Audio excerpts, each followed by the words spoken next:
What's up, everybody? Sean McQueen. I am about to be into week 12 of a since shoulder arthrosurface surgery. I figured I'd kick the video off.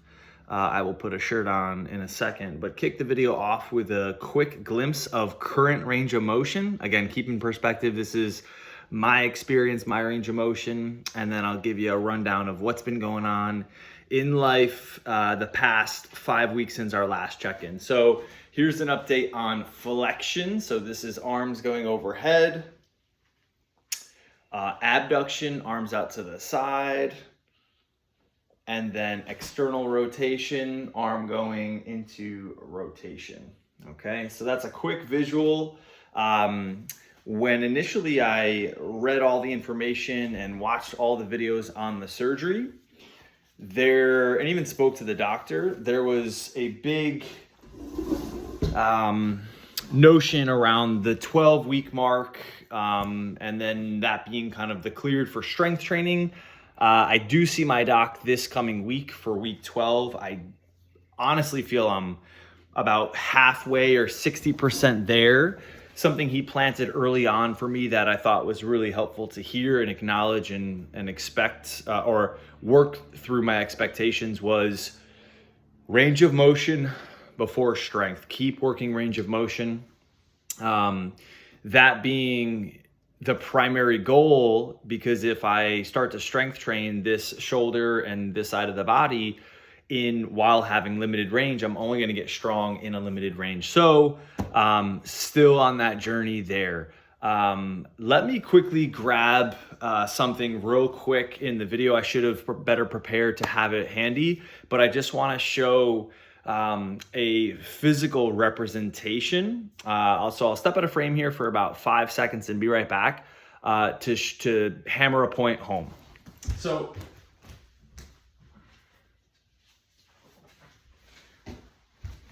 apologize again, should have better prepared myself. What's been helpful for me in the rehab process, because it is how do I want to phrase this? I guess the best way is it is a true commitment to the process while accepting a tremendous roller coaster. So what I found helpful was writing out each day and blocking, okay, I hit rehab in the morning at 6 a.m. And then the second time, and when I would complete it, I would write it down. So I had this added layer of accountability for myself. And I have high levels of commitment, high levels of discipline, and still found myself challenged in the process, really due to my own expectations within the particular journey and the route. So last video, we left off at week 7, and I had planned to jump on maybe 2 weeks later. But unfortunately, what had happened in the last since the last video is within that 2-week period when I had intended to shoot, I got really sick.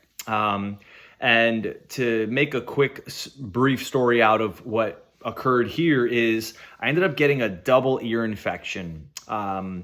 Fever, chills, joint aches, sinus pressure, disorientation. It was wild.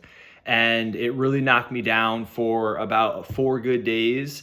And when I went to urgent care, they caught the outer ear infection, but missed the inner. So 2 weeks later, all those symptoms came back and worse. So then I again went to my primary, and that's when they caught the inner ear canal infection, which you need antibiotics for. So my body was working really hard.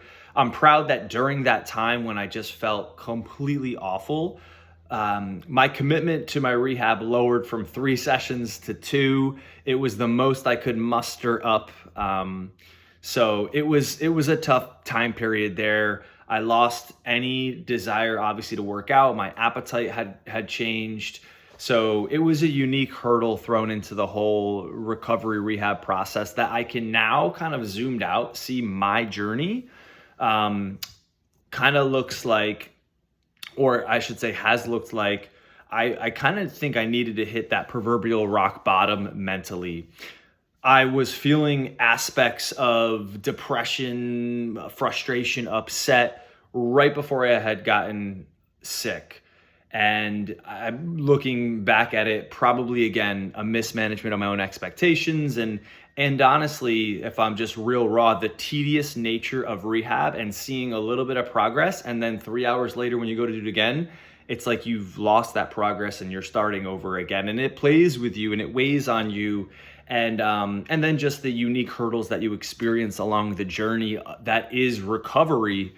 It's really a mental test. It's a mental test of endurance. So again, looking back at this process of getting really ill and under the weather in those bunches, I wasn't sure if I had Lyme. Like, it was a very mysterious time.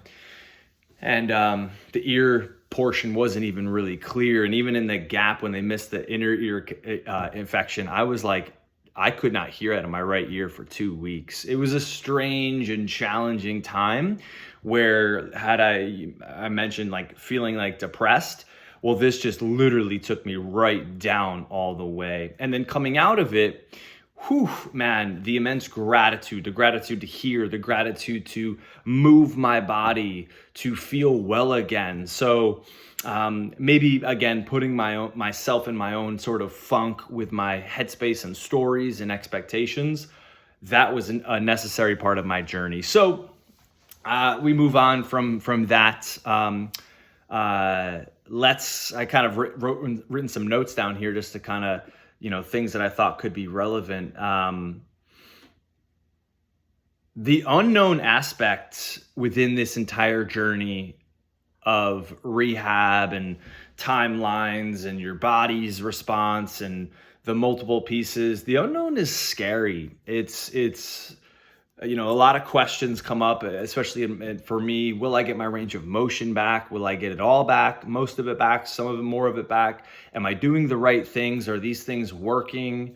Am I doing everything I can? And it's unique. I thought about this earlier when I was driving home from acupuncture, is rehabbing 3 times a day, kind of recovering from an injury. It never leaves your mind. And the times that it does, it's so refreshing to not be obsessing over it. And shortly thereafter, again, you have to stay on it to continue the process of marching your way down the recovery process. It makes it interesting when you cross paths with people, which I cross paths with people, countless people every day in my business, people that I deeply, deeply care about and I'm invested in, and vice versa. And I never really know how to respond to the question of how's the shoulder? Because there's not a one-word answer that accurately describes my experience and where I'm at. And, example is, I'm not one for chit chat or like the simplicities like that, where good does not feel accurate and bad does not feel accurate. And they don't feel to the depths. And it also, it feels like a disservice to me and to the person to be like, oh, it's good, or, oh, it's okay, or it's really challenging. I don't even want to put that energy out. So I'm really mindful with my words. And the best way that I found to communicate this to people and be honest and share my experience in a short, condensed manner, unless they want to go deeper, is I'm on my way. I'm on the journey. I'm on the journey to progress, because that's the truth, is I'm on the path. I don't know where particularly I am within that journey, but I'm on my path. So, that's been a healthy connection for me, because anything else just really doesn't feel like it's in alignment. So I'm at 12 weeks this coming Wednesday. It's a Sunday, so a few days. I'm just shy of 12 weeks. What's important to remind myself, and I give this reminder to anyone along the way, I've been so short-sighted where I hadn't even relayed back to where I was 8 weeks ago, 10 weeks ago, surgery time, when I couldn't lift my arm, to just, where I am now. And the progress is fantastic. talking about this again with my acupuncturist today, this is such a management of expectations where I think, at least my experience, when you have an injury and you're on the way to getting better, I'm thinking of the future me that can raise both my arms around my head pain-free, sleep pain-free, external rotation, and then go do the things that I want to do uninhibited and feel like my whole self again in my body. And that's where my brain sometimes can really live and get stuck living. And it takes me away from the present, and not being there can bring up emotions of upset, frustration that aren't serving me. So I pull myself back and I remind myself that it's the process and acceptance. And I have to even work through, if this is the best I get, how can I make the best of this? Not that I want that. However, shifting my mentality from, it's that balancing, I believe, of not settling for complacency, but also balancing acceptance, like something within there, that cross that has to happen and occur. I'm still committed to physical therapy. To highlight a little bit, my physical therapy sessions ran out. So I knew as we were getting near the end, I was allotted 15 sessions. As I was getting near the end, I knew I needed another bundle of 15 more. My physical therapist, shout out to Katrina if she were to ever see this, fantastic, like just amazing. I'm so grateful for my experience so far. I think it's really important to make sure in a recovery rehabilitation process, you find someone who cares deeply, has high standards, and is immersed into their practice and your care. And if you don't feel that way, to literally work to find that person. So I'm so grateful for Katrina, my physical therapist, and everything that she's helped me progress, questions answered, care she's given. So to go back to the process, if you know this is you as well, or you want to prepare yourself, start preparing early, because it's kind of a weird, wacky system. I'm in the VA system, but she said it's even worse outside of that, where you have to request. So I had to call the doctor and say, hey, I am approaching the end of my physical therapy sessions. I'm not at the range. I'm still in discomfort and pain, and this is working, and I need more sessions. And just the, systems that you have to go through to process that, where it's really wacky and kind of a little unfortunate hearing from the physical therapist side. And I don't know, it's over my head. And gratefully, appreciatively, she's continuing my care as that process is kind of like happening now. So I'm in the process of my second phase with her. Again, she's great, where she's, my particular case, my lat is tight, my pec is tight, obviously working on range of motion. So there's cupping, there's Graston, there's electrostim, because I'll get into some atrophy in a moment. There's constant range of motion work, manipulation of her putting me through active positions with assistance, so there's that. I'm going to jump real quick to atrophy. So this is interesting, and I've been doing research on this a lot lately. One of the tools I've been adding probably every 2 weeks is body work outside of my physical therapist, Katrina.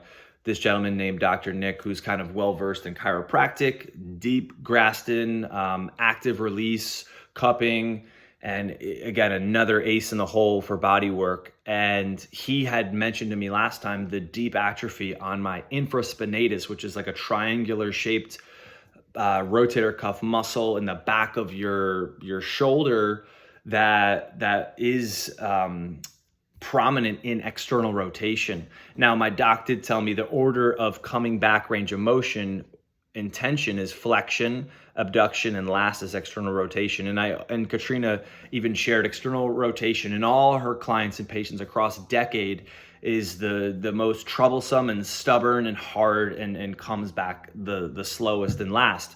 So this constant pursuit of how do you work through those things. Well, going back to the atrophy, when you learn this, the infraspinatus is related to external rotation, and when you lose function and muscle development there, you lose stability and the ability to externally rotate. So that's been an interesting learning curve. I'm actually going to bring that to Katrina when I see her next.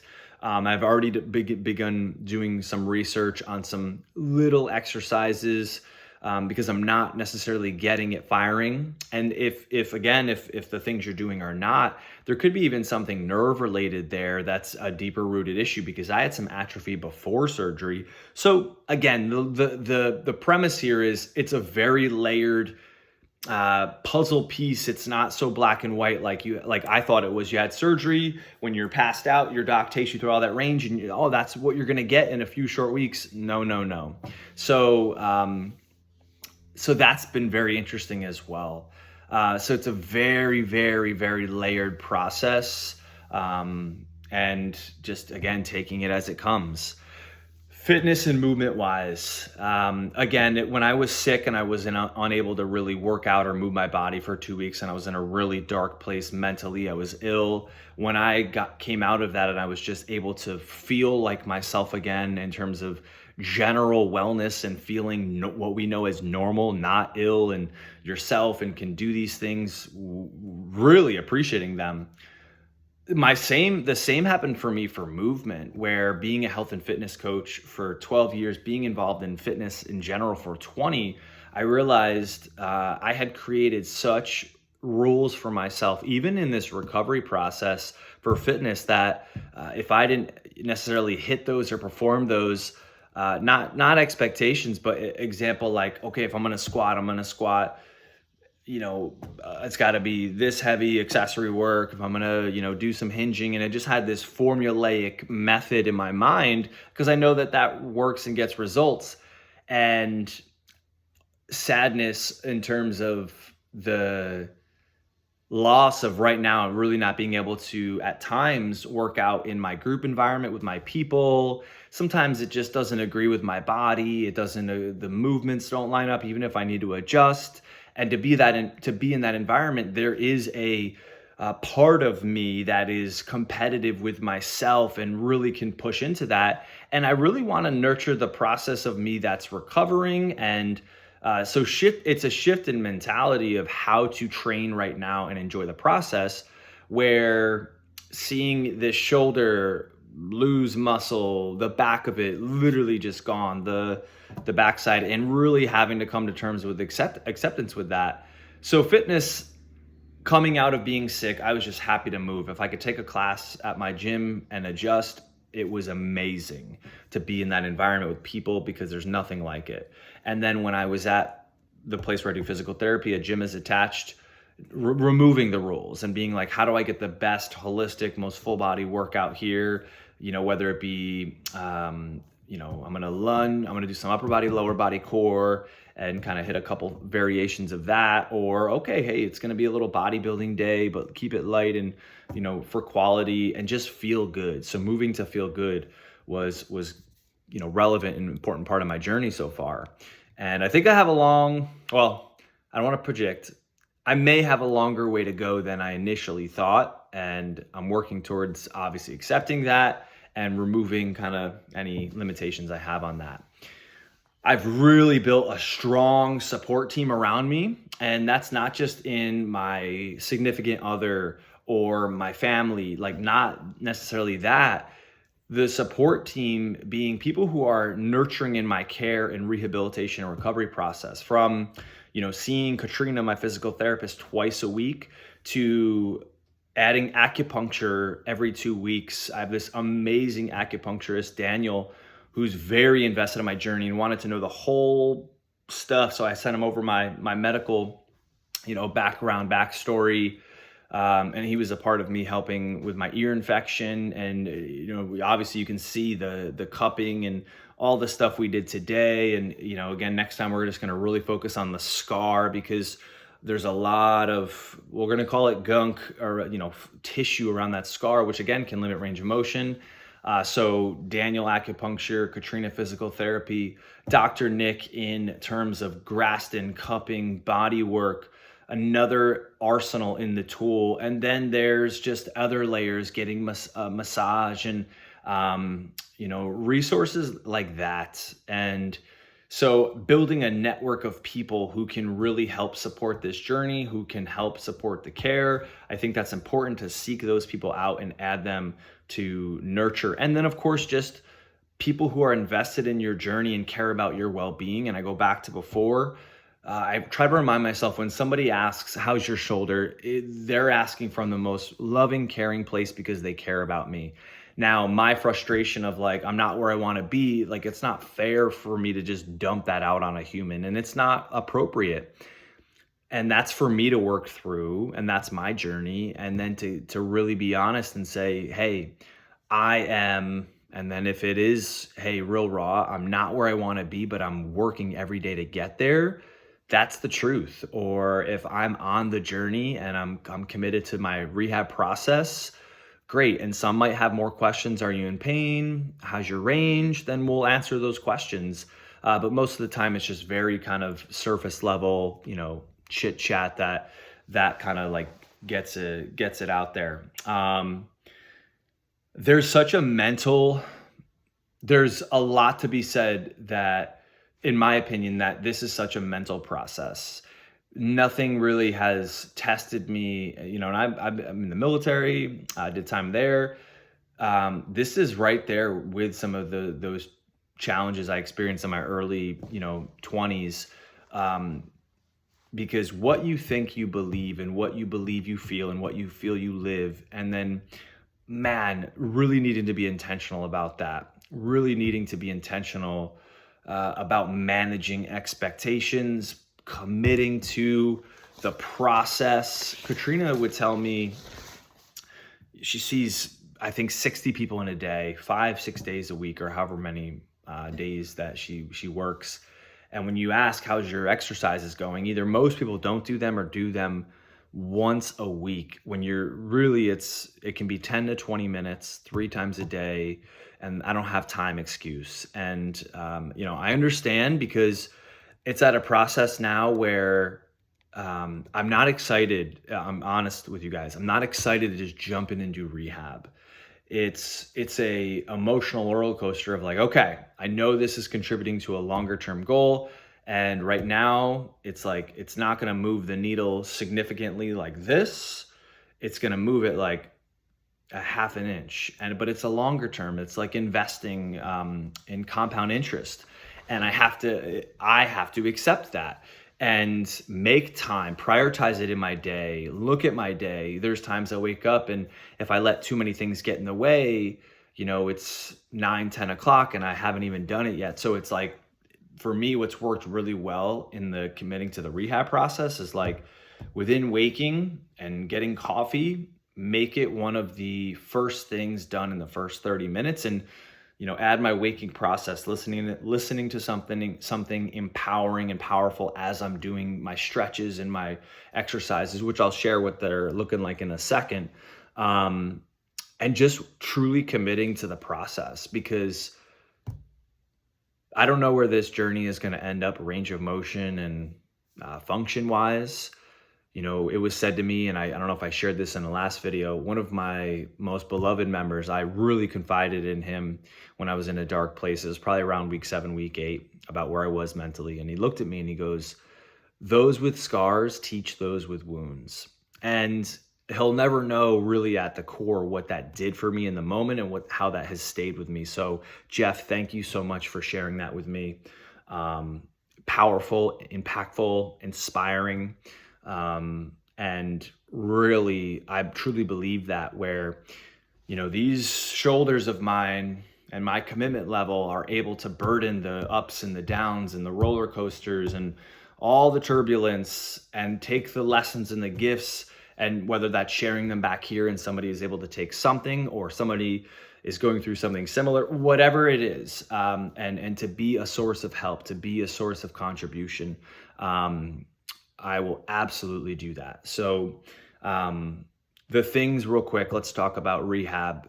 My rehab currently it's starting with a couple stretches. So actually this is starting to work really well for me at this stage in week 12.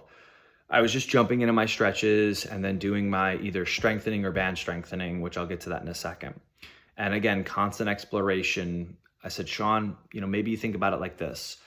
Do a warm up for your body before you go into that. So I've been adding a 4 to 5 minute warm up for my body and shoulder specifically and thoracic before I would begin my rehab. So now it looks like a few shoulder cars from kneeling position, so I get good shoulder rotation. Then it's thoracic rotation to loosen and open up my upper back, which is and can get stiff.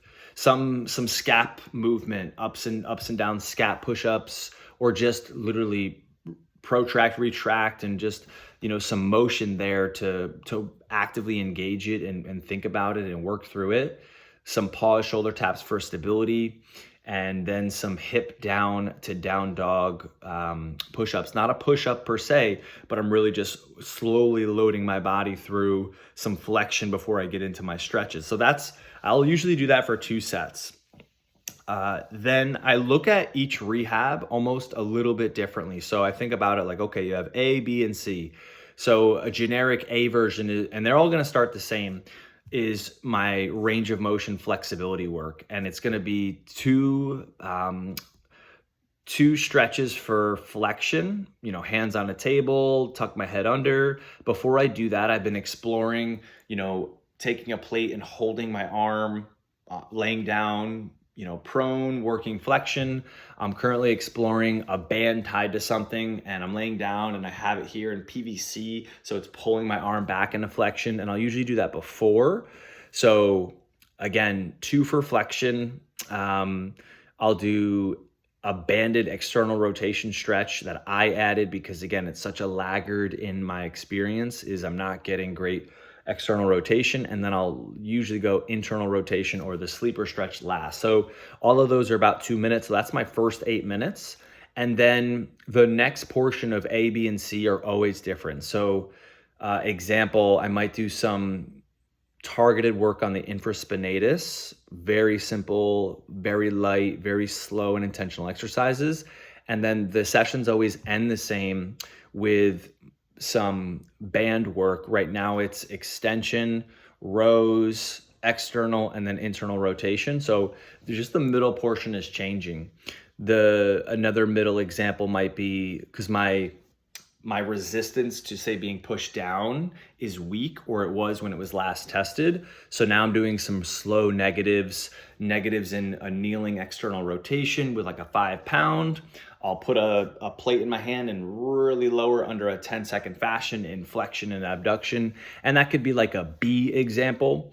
And then like a C example could be just maybe some more range of motion work, or just anything really that it might be nothing if I'm short on time as well. But if I have the time, it's not to overload it. It would be A's, laying prone. A's like this, I'm laying down and my palms are facing the ceiling.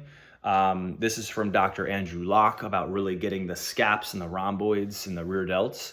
And then, so I do about 15 to 20, then I'll flip my palms down and then I'll bring my arms out to a T position and I'll just work those. And I really feel that a lot with no weight right now, because unfortunately, I'm not strong enough to really work through those reps with good range yet. So just working the range, body weight at this moment. And that would be an example of like a C or nothing, like I said. So kind of time dependent. And that's every day. That is every single day. And that's the commitment, so that's where I'm at right now.